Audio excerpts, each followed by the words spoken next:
I was maxed out.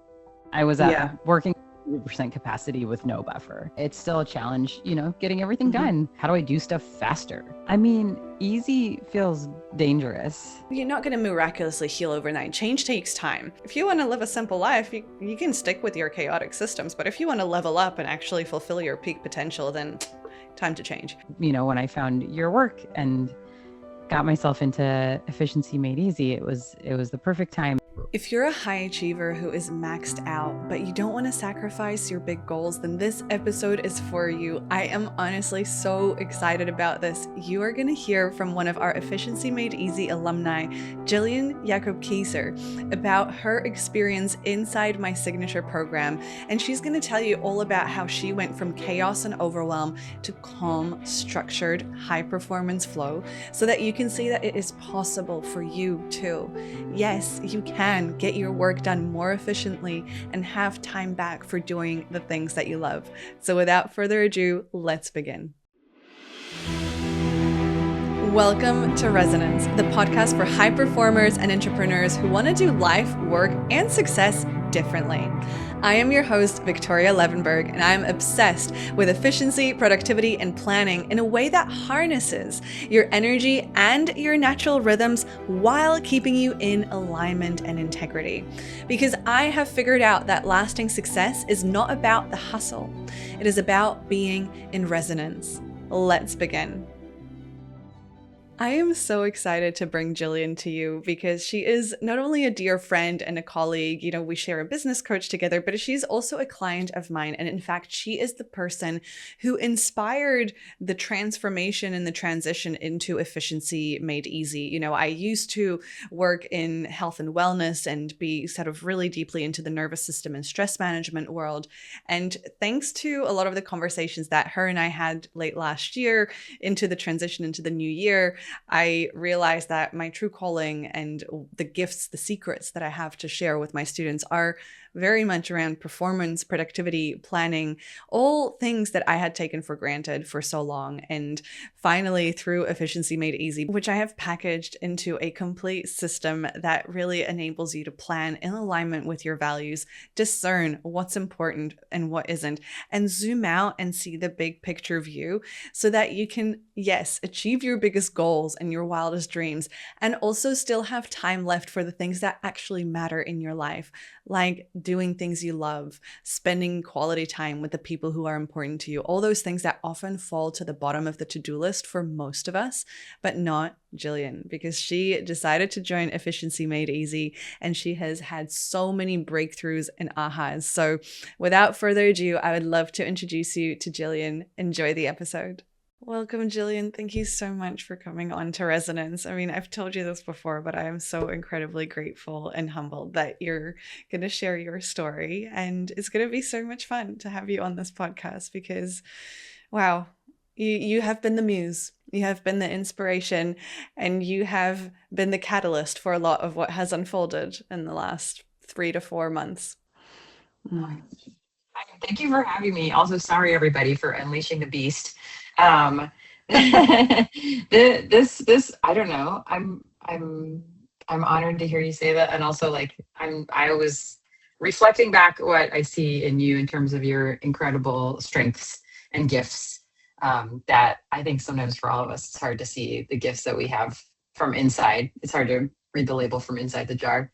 But yeah, this is, as I've seen you develop this program, it's just been like, this is so in line with, I know, your mission and your vision of the impact you want to create for the world. But as someone who, I don't know, I'm a high achieving woman. These were the problems that were really standing in my way from becoming and being able to receive all this amazing stuff that you have.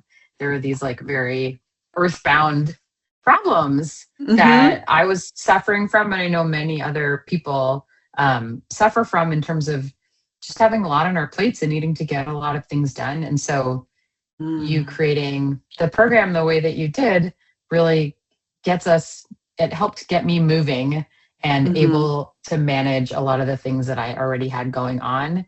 And it made it feel possible for me to see out beyond just the next horizon of accomplishing this week's to-dos. And that is a huge gift.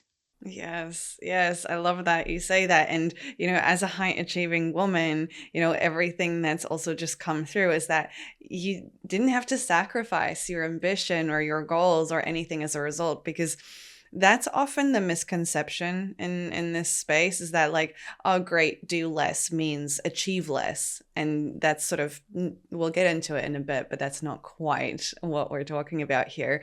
And before I dive in and kind of have you really share your experience inside Efficiency Made Easy, would you be able to just introduce yourself to our listeners? Tell us a little bit about who you are, what you do, and what keeps you so busy day to day. Yeah, sure. So I've got a few things going on. I've got a business where I'm a style coach, and I help women who have been overlooked and do not quite see themselves in the mainstream world of style advice and fashion advice. I help them find their own personal style that's unique to them and really reflects their personality. Beyond that, I also have a full-time corporate job. I'm a director in a software company, and so that also keeps me very, very busy. And so both of those are really important to me, and learning how to balance the things that I do in my job, to keep my company working, to keep making impact and keep that sustainable income for my family while building this business on the side, was definitely felt like a juggling act all the time. And so, when I found your work and got myself into Efficiency Made Easy, it was the perfect time, because I was really at I wouldn't say a breaking point, but like I was maxed out. I was at working 100% capacity with no buffer. And so I really wanted to be able to not only sustain what I was trying to do, but also be able to do more and grow my capacity. And so that was perfect timing to come into your work. Yes, and it was divine unfoldings and some really crazy stories that really kind of birthed this work as well. It's a lot. Like, you're basically juggling two senior two senior level roles. Plus, also one of the things you didn't mention is you also have a family, right? You're a mom, and you live on a property that includes a lot of additional maintenance, etc. So there's a lot going on. Like, could you tell me a bit about sort of the dynamics and your roles as a woman in the house as well? Because I think a lot of women will relate to this.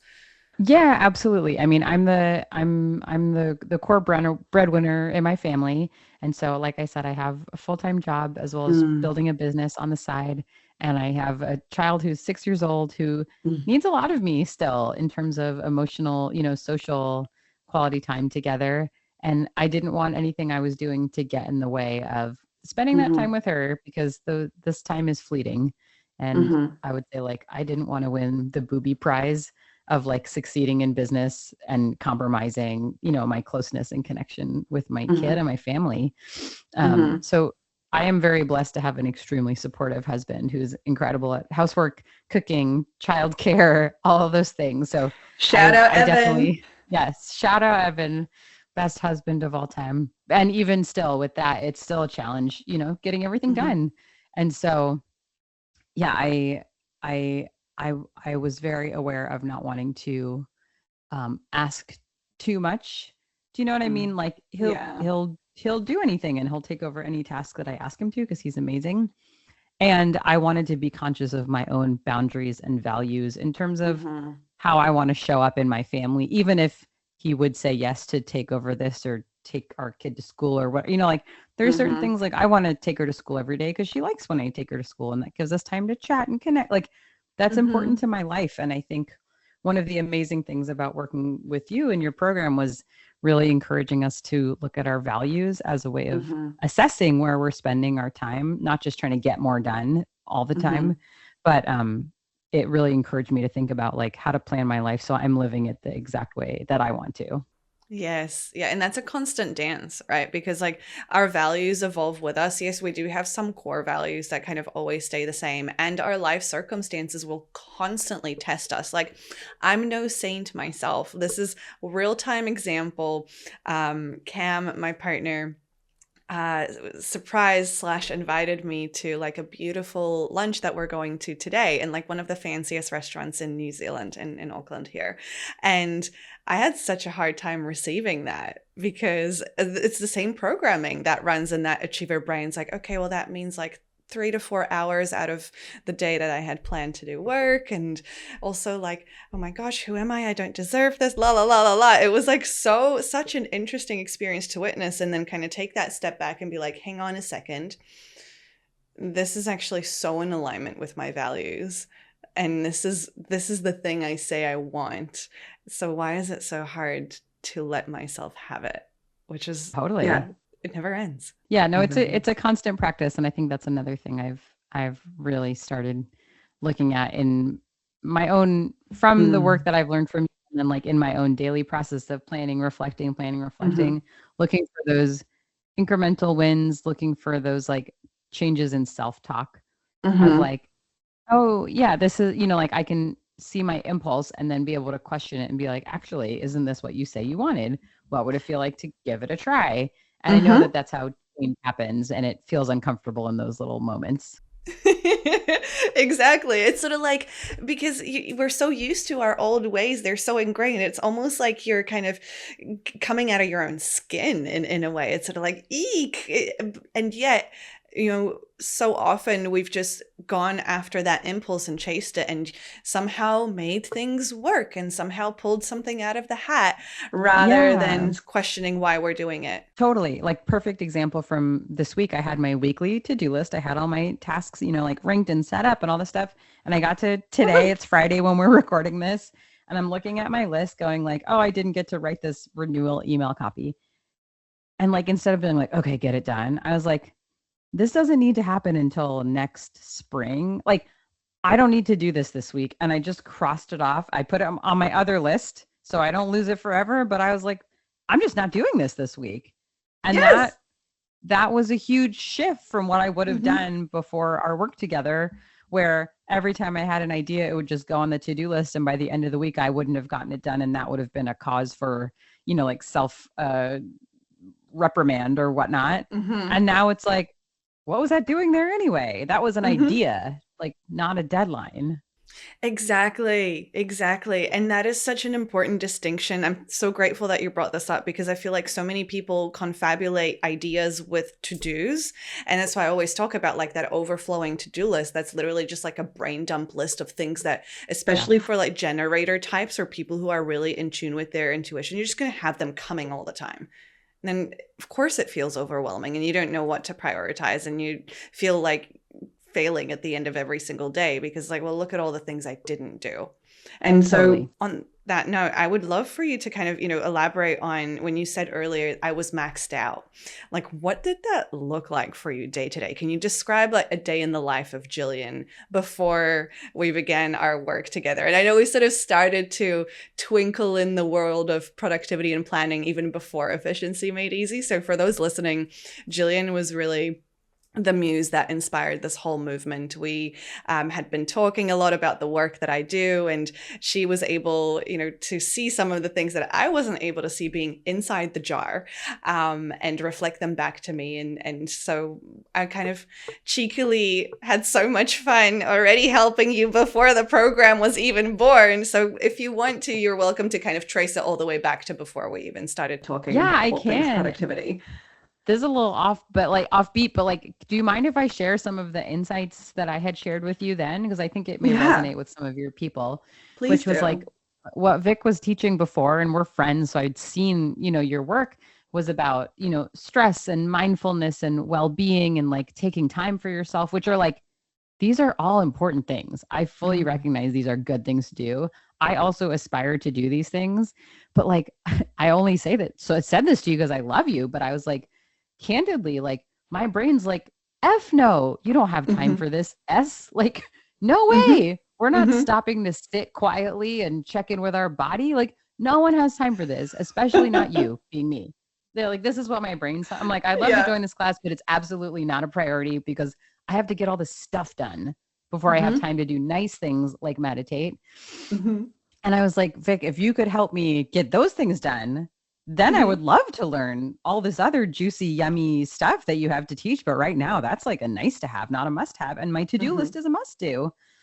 And so that was sort of where that conversation started. And like, I think it was like the reason that stuff fits in your life so well and you have space for these higher level ambitions, I think is because you're so efficient and productive and you manage to get your things done and you're an ambitious person. So it's like, I was like, what's your secret?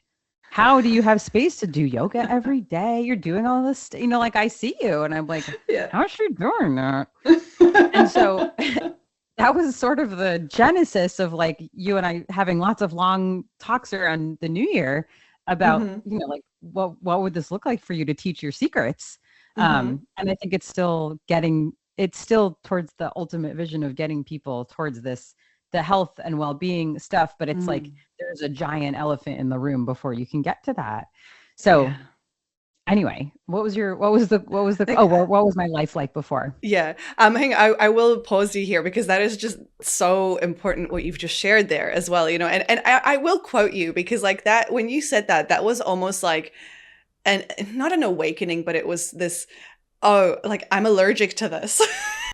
Oh, yeah. When I had seen your agenda or your syllabus for your previous course that you'd been teaching, that was like how to have space, how to feel your feelings, how to body. And I was like, I told you, and only because we're good friends and I love you, but I was like, I'm allergic to this syllabus. I wouldn't touch this with a 10-foot pole. This is terrifying to someone like me.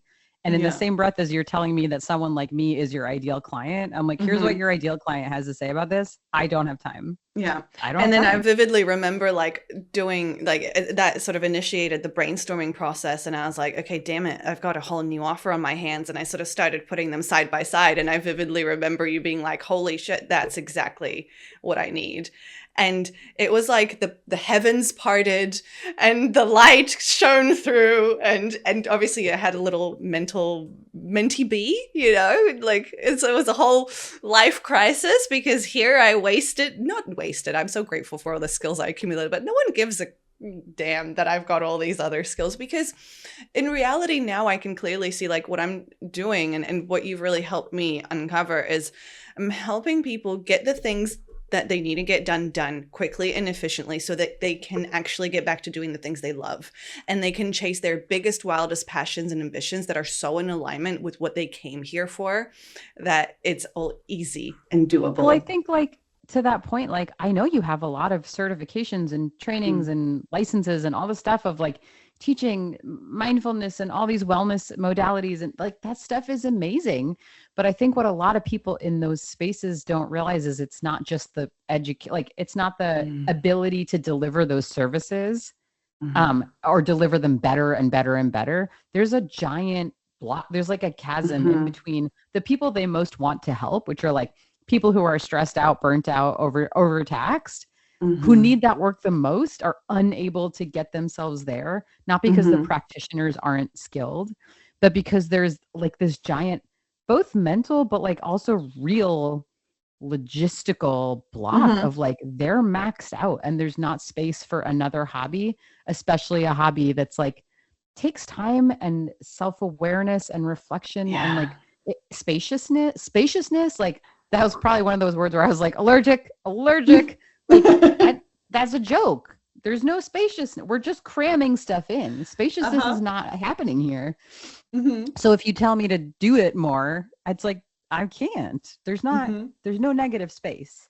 And so I think the offering you have now is like such an important, not intermediary, it's not giving it enough credit, but like a foundational practice and skill set that so many people are missing. It's like trying to teach someone finance, right? Like we talk a lot about finance too, of like, it's trying to teach someone advanced investing strategies when they like don't have like a basic emergency fund or like they're, like they're in debt living paycheck to paycheck. It's like, you will get there, but we can't get there if we don't start here. Like, how can you have like a gourmet meal when you can't like cut an onion? It's like, we have to start here first. Exactly, exactly. And that is the catalyst that opens up all doors. And you know, when you said like, "Oh girl, what's your secret?" I'm like, "Oh my gosh, I didn't realize that this is what comes so easily and naturally." And I don't think I give that enough credit as well, because it seemed so obvious to me. But then the more I sat with it and the more I realized, I was like, whoa, this has been like over a decade in the making. It's just been, I've been so blind to it.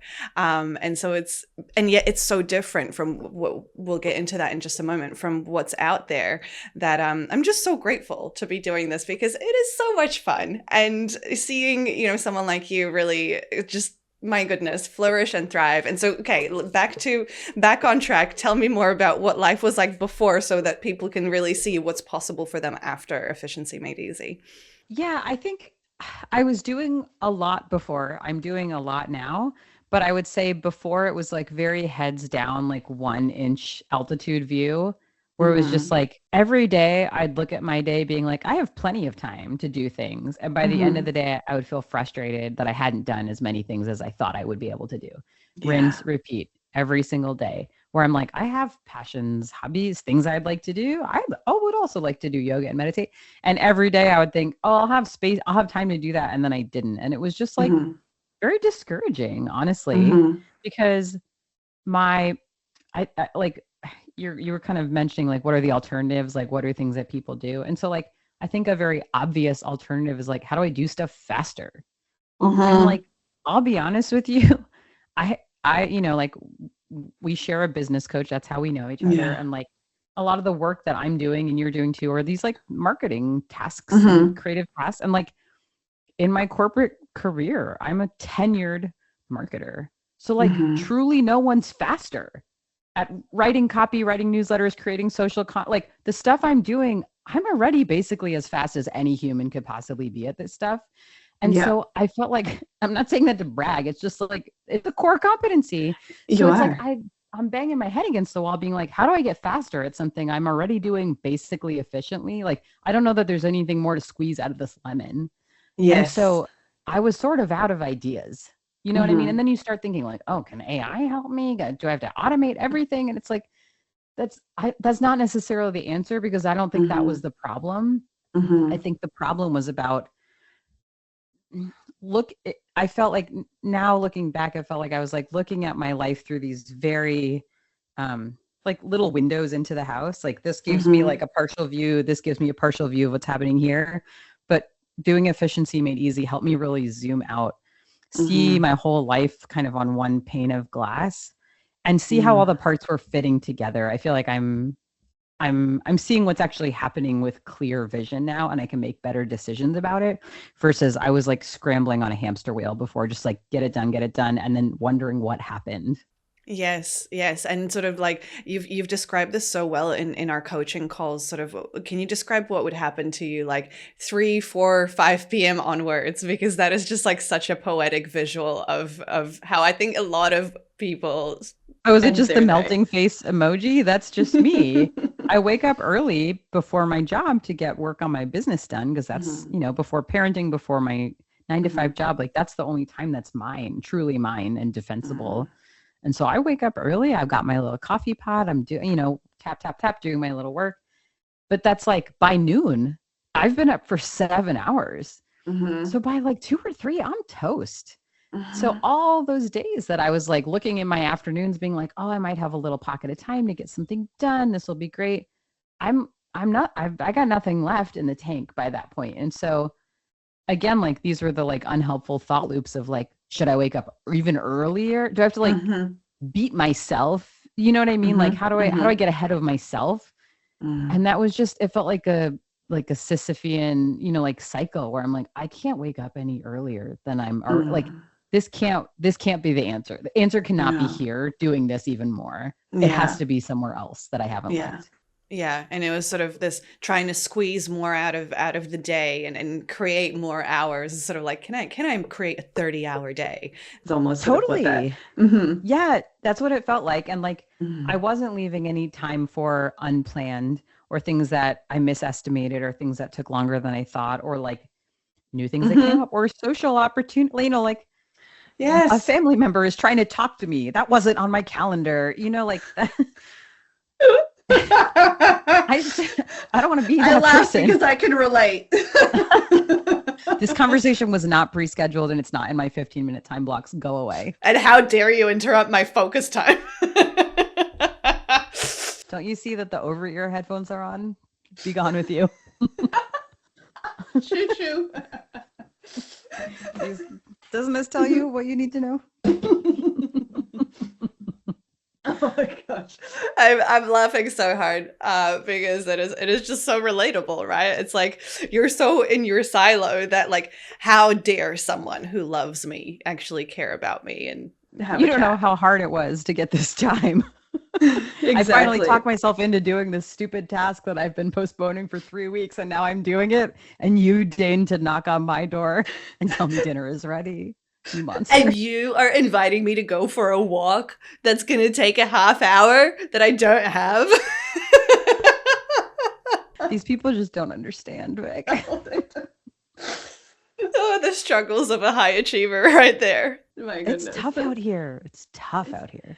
It is, and like a lot of people, I think, like don't talk about it, right? Like these are naughty things that happen in our brain, and it feels like, I don't know about you, but whenever these thoughts come up, there's an element of like, whoa, did I just think that? And it's like, is there something wrong with me? And then you start to, Here's the other thing that's like, we've never even talked about this before, but like, so much of the productivity literature and frameworks are written by men, for men, about a very masculine way of working. Like I've read so many of these books where it's like, this person has no family obligations at all. They're in complete control of their time. Their child never wets the bed and needs help during your morning work block. You know, like they just seem to have someone at home taking care of everything so they can be fully in control of all their time. And like, it's so pervasive that you don't even really think about it because those are all the books you read and they're all kind of the same. And so I think your approach is very novel that way because it has a feminine bent only because it's very flexible and it takes into account the whole of life, which I think is super important and often overlooked. People just are like, we're going to fix work. It's like, well, work is part of a life. And for a lot of us, work is very interwoven with the rest of our lives. Yes, exactly. And this is why, like, this is the hill I will die on, is that the masculine dominated productivity system is broken. It is, even for men. Like we had a men in the founding members cohort who's like, holy moly, I didn't know any of this. Like I wish we'd learned this in high school. And that's because it worked for a certain time. You know, I genuinely believe that a lot of the productivity frameworks and tools and systems came from the industrial era, came from where it was really factory input, output, you know, the hours you clock in is what you get out. But we're in 2026. Like this is now where, in the age of AI, it is more important now than ever for us to tap into our innate human nature and really leverage and work with every single phase of what it means to be a human, including the ups, but also the downs that are simply inevitable. And so tell me a little bit more about like then what the experience was like for you as you began to play with some of the frameworks, the teachings, the tools that I shared with you in the program.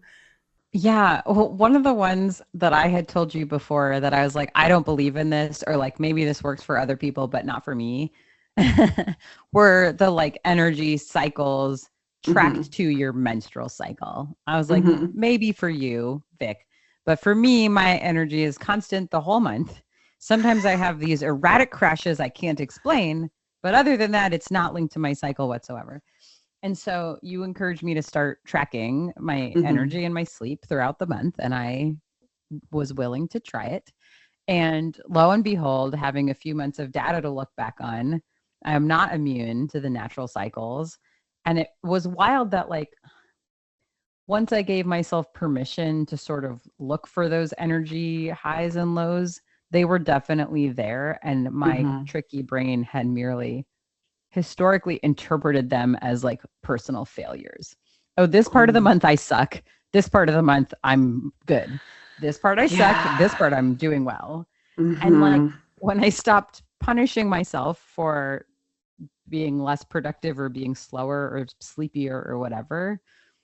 It was like, it was very different. And I think I'm still learning this, but like practicing not overbooking myself during those times when I know historically I won't be able to get it done or it'll feel forced. And I think it's like, that speaks to a lot of the other stuff I'm learning from you and working on implementing, which is like how to truly denote like what is urgent and important and what just like feels important. Like those emails I was mentioning to you were like, I was like, oh, this is obvious enough that even I can clock it, that this is not urgent nor important at all. And so it's definitely been like brain exercise to start looking at my task list and my incoming ideas with this more discretionary filter that I did not have before. It was just like, I realized I was like kind of just trying to stick everything on my to-do list and get it all done, almost to save myself from having to really think about it and decide whether it was important. Like that was harder than just getting it done. Yes. And thank you for naming that, because that's often the hardest part and I genuinely believe that's probably a lot of the reason why people resist planning, is because it forces you to make a decision before you run. Right. Because I was even chatting to my partner, because here's part of the reason why it was so hard for me to realize the innate gift and secrets that I possess is that my partner's also wired very much the same way as I am. So we speak the same language. I'm already slowly recruiting him onto Team Vic, like, but it's a few years away, but I'm planting the seeds. And we were talking about it, and he's like, yeah, it's because people are just not realistic. Like they're in la la land thinking that they can squeeze more in and create these 30-hour days, when in reality, there's it's a skill, it's a muscle that you flex of prioritizing and discerning what's important. Why are you actually doing this? And how is this going to get you to your end goal? Like, how many times have I said to begin with the end in mind? Like, how is this actually connected? Or does it just sound fun? Like, remember when you said, a challenge launch would be fun? Yeah. And a lot of this stuff sounds important, but like, yeah, that discernment is such an underdeveloped skill, underdeveloped muscle compared to the hustle, get it done muscle, that it's like, oof, just going in and doing those like tricep work, like no one wants to do it, but it's important to do. And that's the skill I needed to learn for sure. I would love to invite you to my free masterclass called Peak Productivity Secrets, where you will get the exact planning framework that I use with my clients so that they can get more done in less time while feeling more energized. You can sign up using the link in the show notes below, or simply head to my website, viktorialevenberg.com. Yeah, I love the little rhyme, hustle muscle. I'm like, yeah, the hustle muscle is strong, the discernment muscle very weak. Yeah, absolutely. And ironically, the discernment muscle will save you from doing extra work, and yet we'll just like do it the hard way every time. Exactly. And something that you shared when we were going through the program, which it's called Efficiency Made Easy. And yet, like, you've always often spoken about being so used to doing things on hard mode, that easy mode felt so unfamiliar. Like, can you share a little bit more about that and how that started to shift for you in your work life and business? I mean, easy feels dangerous. But I think it also, speaks to what you're talking about, where like sometimes you have skills, hard developed skills in certain areas where now things are easier because you have done the work. And like, can you just let that be easy?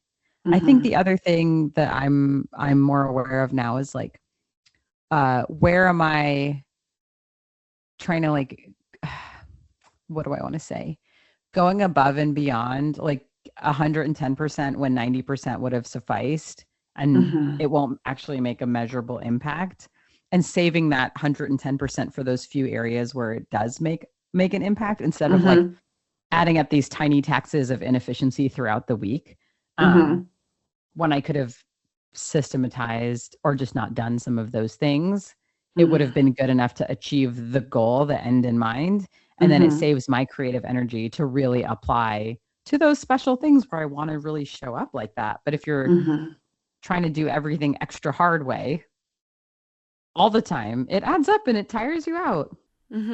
It's exhausting. And like I can hear the whispers. I can hear someone's thought right now listening to that. You know, the ambitious person never wants to hear letting something be at 90% and letting that be declared as enough. But it's about knowing where to declare that. Like, as you say, it's knowing where to put that focus, because if everything's important, nothing's important.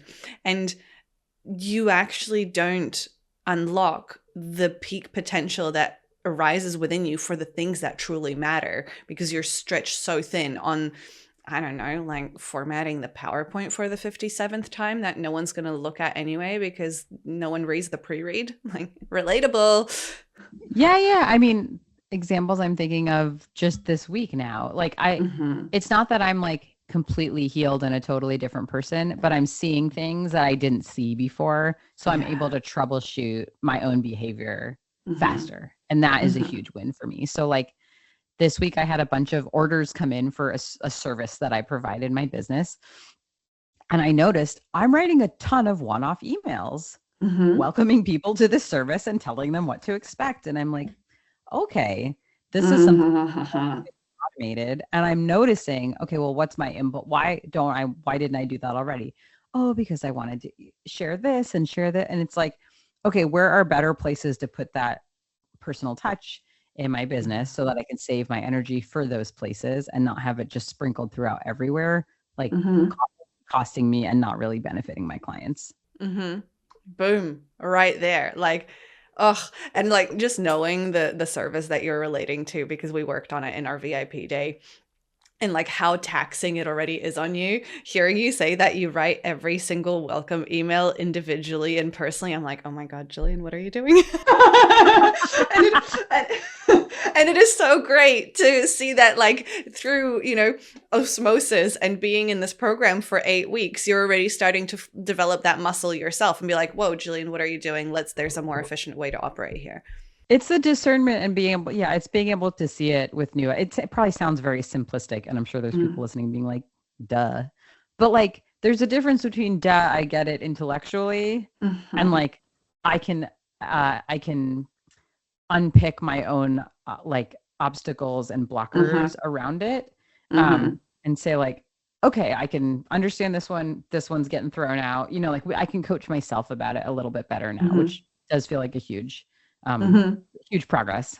Yeah. And I love that experience that we've had in this very first cohort as well. You know, like, I mean, I've learned so much about myself and these teachings and tools and distinctions as well. And it's sort of these 8 weeks, like you say, it's like, you're not going to miraculously heal overnight. Change takes time. But what we did is like, it's almost like I took you all and just shook you a little bit and got all the stuff, you know, sort of moving so that we could zoom out and see the big picture, throw out the trash that doesn't work, introduce the things that actually do. And now, of course, as a lifetime member in my brand new backend membership, you know, like we get to actually implement and coach and like work through that in real time, which is super, super cool. And like, would you be able to speak to some of the most impactful shifts that zooming out and seeing everything in that big picture view has had for you? Yeah, definitely. I think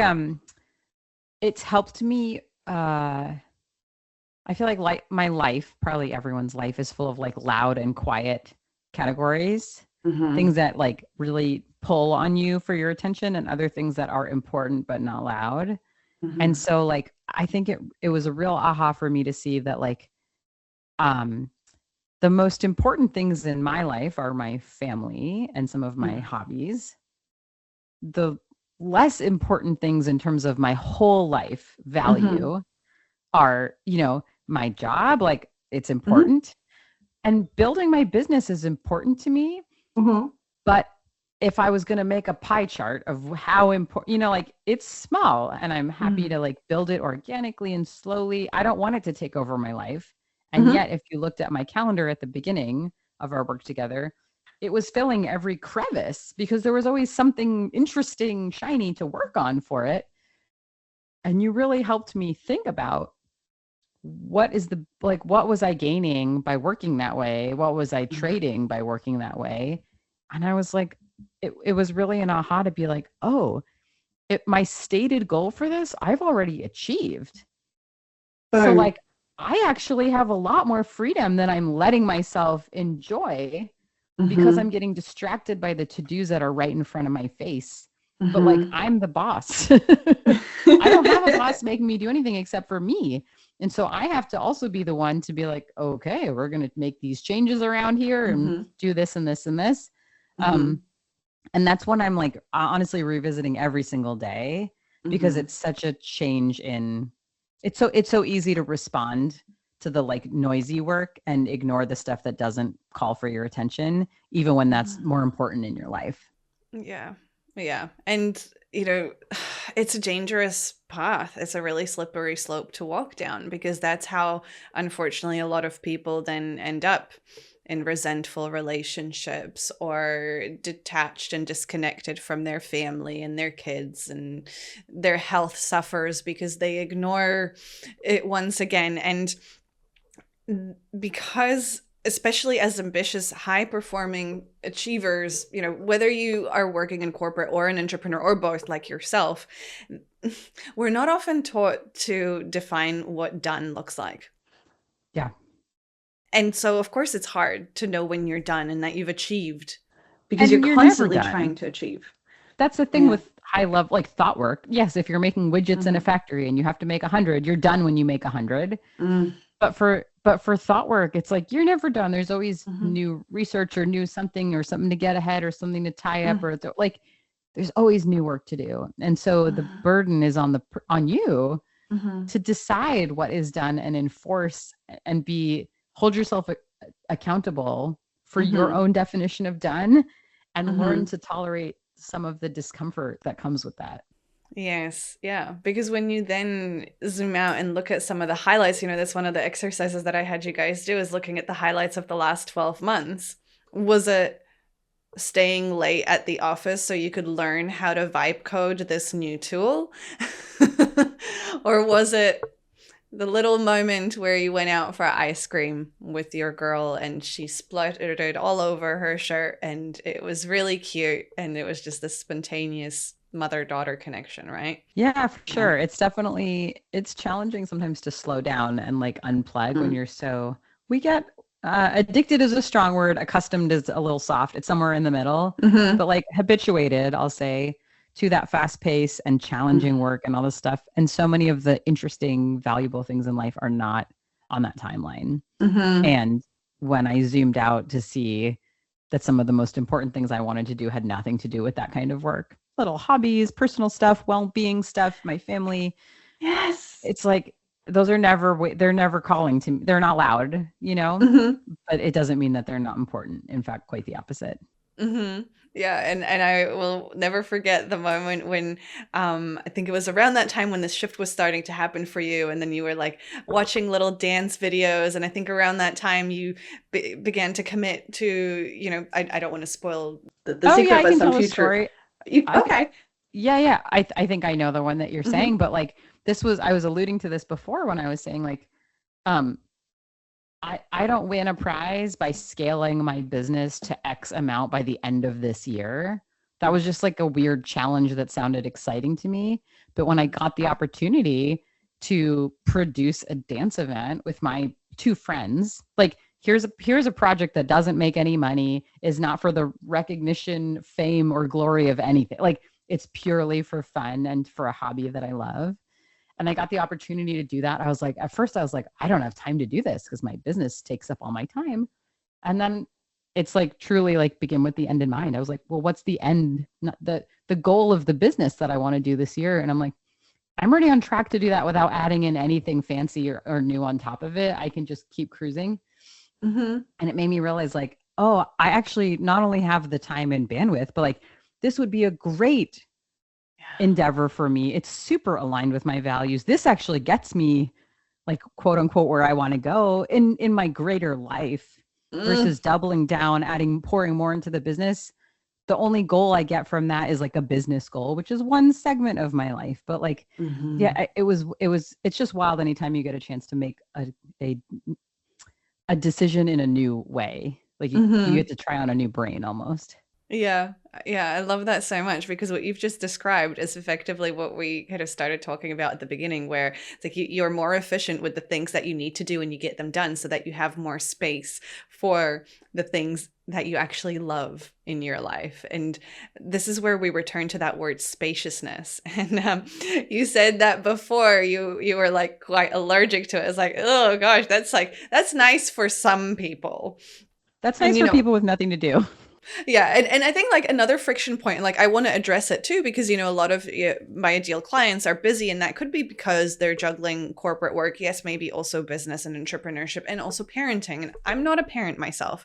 And I know that was like a friction point as well of like, well, what do you know, Vic? You don't have a 6-year-old that needs your attention every morning. So I didn't say that. No, I didn't say that you said that, but someone else might be feeling that way. And so I just wanted to address that potential difference in lived experience. And hear what that was like for you as well, because there is, yes, the work part of it, but there is also the demand of the mothering and what spaciousness and taking time for you. I think spaciousness looks a little different in terms of the end output, but I will say that doing the work is almost even more important. The more things that you have in your life that are values aligned and important to you, because it means that like the cost of getting it wrong is higher. I have less buffer to work with in my life. Like if I was, single, had no responsibilities, no obligations, yeah, I could just work all weekend on my business. Like efficiency wouldn't be that important. It would be a nice to have, not a must have. But for me to accomplish all the bold, hairy, scary goals I have for my life and show up as the mother and family member that I want to be, I like the benefit, the advantage of like learning how to do that very efficiently is it feels hotter. Like it's much more vital. Yeah. Yeah. And there's a ripple effect, there's you're a role model for your kid, for your family. And the stakes are higher, basically, like you say. And I genuinely, it's so interesting how these two things can coexist and yet be so opposite at the same time. It's like the less time you have, the more pressure you have in your life, the more you need this work, because the stakes are higher, because you have more to lose if you don't get it right. And so I would love if you could just like in your own words describe for someone who's like, okay, like you guys have been talking about it. I kind of get it. Sounds cool. But like, what is efficiency made easy? Without me, any mumbo jumbo marketing sales talk. It's like, just say you were talking to a friend who's in the same position you were a couple months ago now. How would you describe it to them? I mean, I did talk to a friend yesterday or Wednesday. I took a friend out for lunch for her birthday. Oh, yay. Another thing that you get to do because you exactly have time. Right?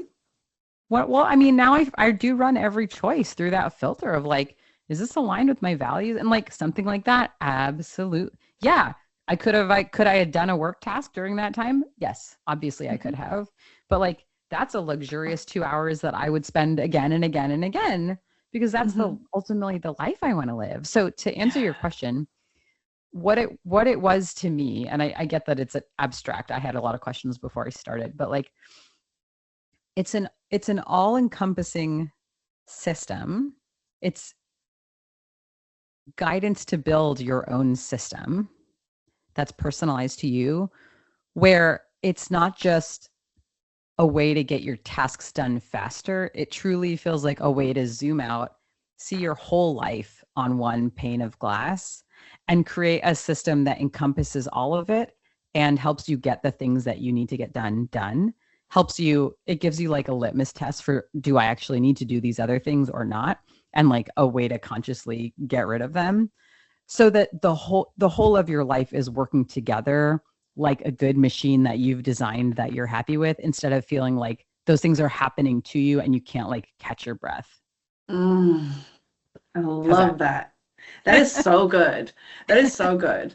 And that reminds me of something that we haven't touched on briefly, but I did just want to sprinkle that in, because you just mentioned how like you get to design and make it your own system, and like you're a very visual person.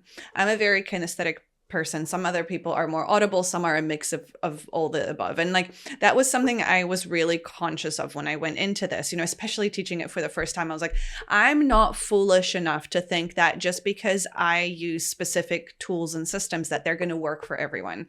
And can you speak to like the unlock that it had for you when you started to work with your visual processing style in your productivity? Totally. Yes, absolutely. And I don't think I'm like giving away your IP if I describe like one of the processes that we went through, which was really an assessment of our current systems, everything that's happening in our lives already, and which ones are working well and which ones are not. And that was a huge unlock for me to see that all the systems that were working the best for me currently had a visual component. They were helping me plan. They helped me remember things, having my visual calendar. Like once I can see it, I understand it and my brain can make sense of it. And so you really gave me permission to kind of like replicate that success across all the other new systems I was trying to put together. And I think someone will relate to this, but like to me, having visual systems felt very childish to me. That was my inner critic being like, grow up, be serious, have a real business looking system with nested bullet points and task lists. But that stuff just like, it would just blur in front of my eyes. Like I couldn't, my brain couldn't parse it. And it took so much concentration to extract sense out of those. So I never built them for my business. Instead, I have color-coded Post-its everywhere. Like that's just my style. Because once I see it, I have like a photographic memory. It's in there. And so you really helped me set up my personal operating system, my Gillian operating system, in a very visual, colorful way that's spatial. And like, it's all working. I know where everything is now. I don't feel lost. And like, even if that's not how other people would build their system, I absolutely have faith that you're a good coach and will help people build the system that makes sense for their brain, because it's your system by design. It's only going to work if it's yours. And I think that's like one of the coolest parts, because you can read a lot of productivity books where they'll say, do this system, get these file folders, label them this, set them up this way. And like, you can try it, but if it doesn't work for your brain, it's not going to stick. And so I think you're really gifted at helping people, listening to people, receiving what they're giving you, and then helping turn that into something that's going to work for them. Yeah, thank you for saying that, because this is like, what's the point in trying to force yourself into someone else's mold? And I vividly remember that conversation we had when we were just starting to unpack your visual systems, and you're like, but I can't use this in my business. Like, no one's going to take this seriously. How am I going to pass it on to someone else? Was like, no, hang on a second. Like, how are you supposed to pass on a system that doesn't make sense in your brain in the first place? And like, it is your life. It is your business by design. So, wow. I'm just so freaking grateful for, you and like your Likewise. coachability and your story and how you show up in everything that you do. It is, in your corporate job, you're like this incredible, lively, fun, colorful person. In your business, you are such a strong leader. And in your family life, you are the mother, you are the wife, you are the daughter. And of course, all of these things come with demands from you, and seeing you go through this experience and return home to yourself. And, I would love to be a fly on the wall in your home, but like just to see the the impact that then has on everyone around you. Listening to you just say that, it feels like, to answer your other question of like, how do you describe efficiency made easy? It feels like taking those inherent systems, skills, stuff that already worked for me, but like leveling it up to be able to accommodate the ambitious things that I want to do. Because my systems were like buckling. They were good for a simple life that I used to have. And now with as much going on as I have, I needed a more robust system. So you helped me take what was working and like amplify and strengthen it. It's like now industrial strength, where it used to be like domestic strength, you know? Yes. Oh my God, I'm writing that down because that is so good. That's how And I not to feel. say that The systems feel so much stronger and like capable of much more throughput running through them. That's it. And that's what all ambitious people need if they truly want to actually achieve their biggest, wildest goals. Because, you can't win the Formula One if you're driving a 1969 burnt up Ford something. You need the Mustang. You need the Ferrari. This is the Ferrari. Totally. Yeah. My systems were at their max with letting me do what I was doing, and it felt chaotic because I was overusing them. So I feel like the systems are much stronger now. Yeah, that's it. And I love that because that's quite provocative as well. It's like, if you want to live a simple life, you can stick with your chaotic systems. But if you want to level up and actually fulfill your peak potential, then time to change. It's like, got that. And so on that note, I would love to hear from you. What is your big, ambitious, wild goal that now your new systems have set you up to chase and achieve? I don't know if you like comfortable sharing and giving us a little sneak peek behind the scenes of something you're working towards. Yeah, totally. I mean, the business that I'm building is still in its infancy. It's growing quickly. I'm getting really positive feedback. And so I think for me, the goal is like becoming the person that can hold the container for that to grow without it taking me down. Like I want it, ultimately it's part of my life, and I want to be able to enjoy my life, my family, my hobbies while running this business that is like my labor of love. I love my business so much. Yeah. And I want to be able to engage in it and enjoy the process of doing that, because I've worked really hard to create it and create this space where people can come in and grow and meet their potential, just like what you're doing. Like it's such a special thing. And I don't want to miss it because I'm too busy. Yeah. You want to actually be present to the magic that you're creating. And speaking of the magic Totally. that you're creating, I know that a lot of my listeners will probably also be very interested in your work and learning more about you. So where can they find you? Like if they're curious, they're like, oh my God, I do also need to sort out my style. Can you give us like a super Cliff Notes version of what you do, who you help them, and how they can find you? Yes, absolutely. Absolutely. Yeah. My work serves women who are not well served or are bored or unimpressed with mainstream style advice. I tend to work with like really cool, smart weirdos, misfits, people who have a little something different going on than the like beige capsule wardrobe is here to serve. So if folks are interested in designing really a personal style system, the way that Vic helps you design a personal productivity system, one that it really reflects your personality, who you are, your lifestyle, your body architecture, all of your idiosyncratic, challenges around clothing, come find me. I can help you do that. And I'm at Gillian Jakob Kieser on Instagram and on TikTok. So you can find me in either of those places and come join the fun. Yes, and make sure to subscribe to Gillian's newsletter as well. She's a master copywriter, and they're so fun and so valuable.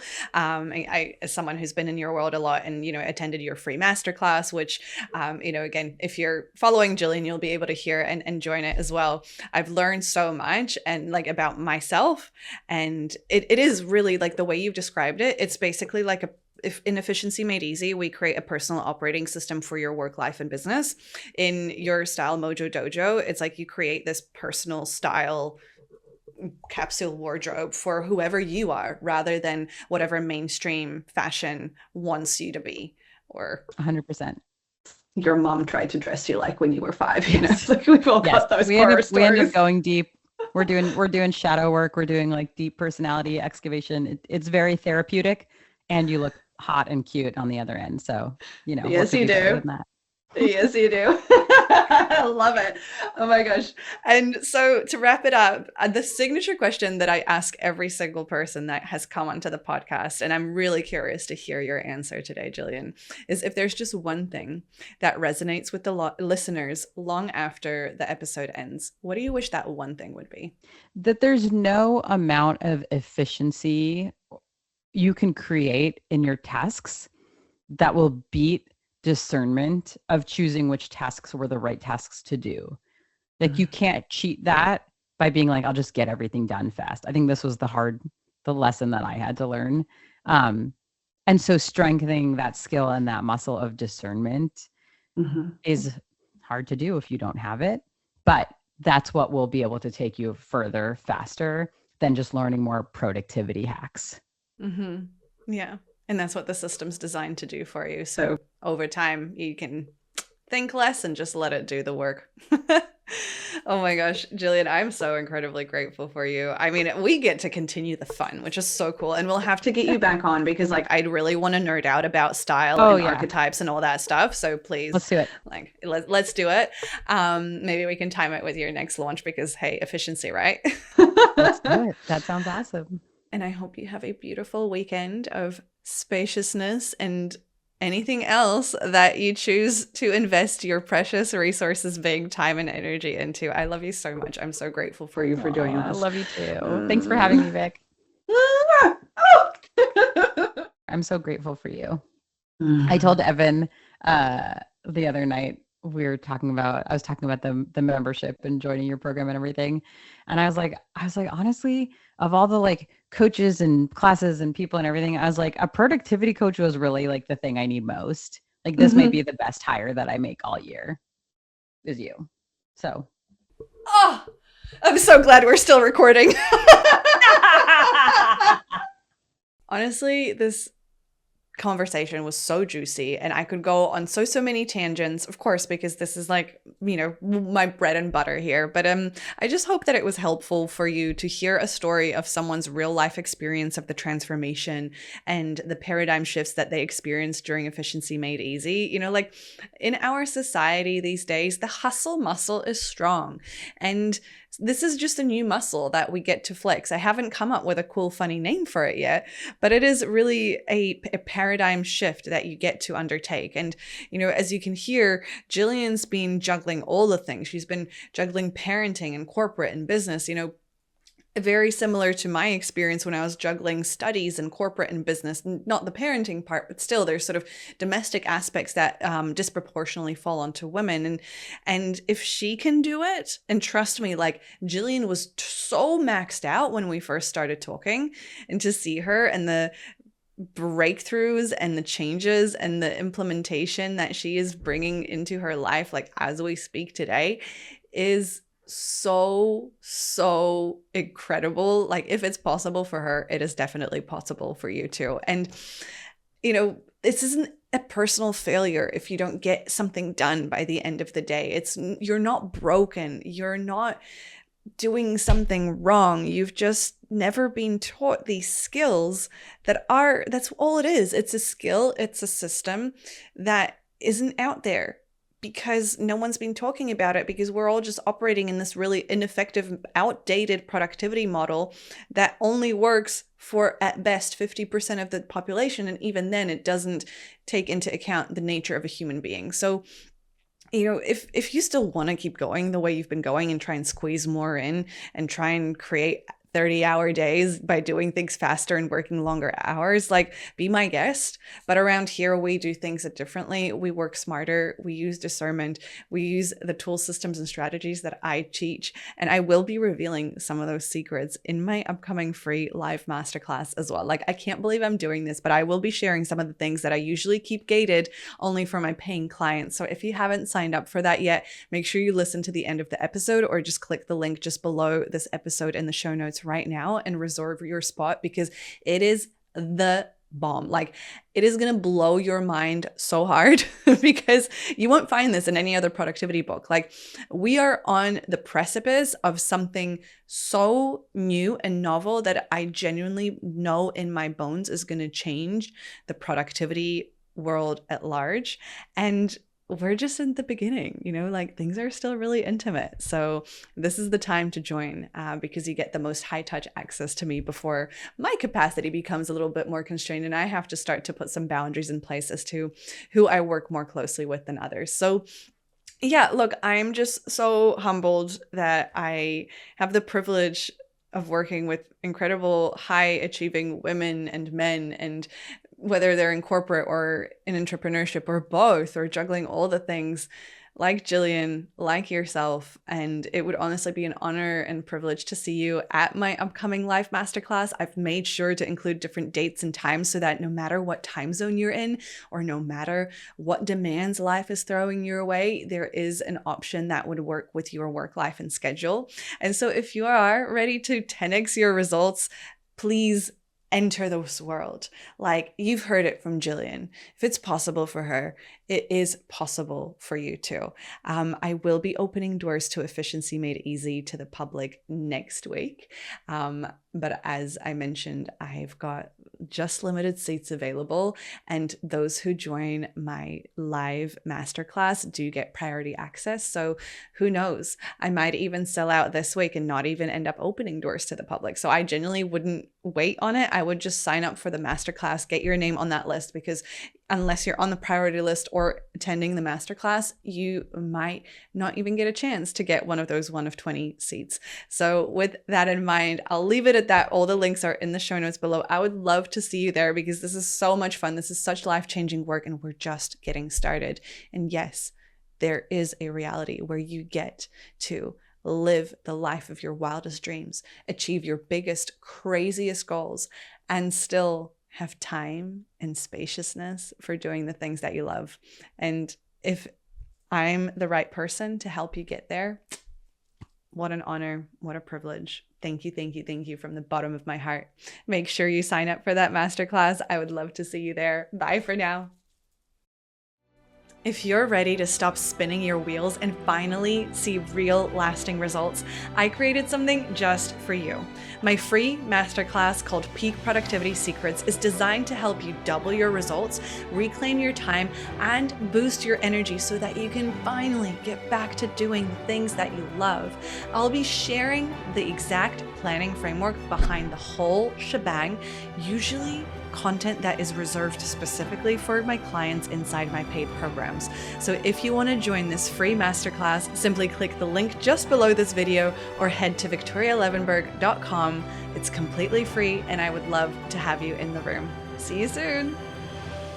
The views and opinions expressed by guests on Resonance are their own and do not necessarily reflect the views of me, Viktoria Levenberg, Live in Health, or anyone working within the Live in Health brand. This space welcomes a diversity of ideas, experiences, and stories, and part of Resonance is learning to take what aligns and gently leaving the rest. Also, while I am a national board certified health and wellness coach and deeply passionate about well-being, this podcast is intended for educational and inspirational purposes only. Resonance does not substitute personalized medical, psychological, or therapeutic advice. Always seek guidance from qualified professionals for any physical, emotional, or mental health concerns.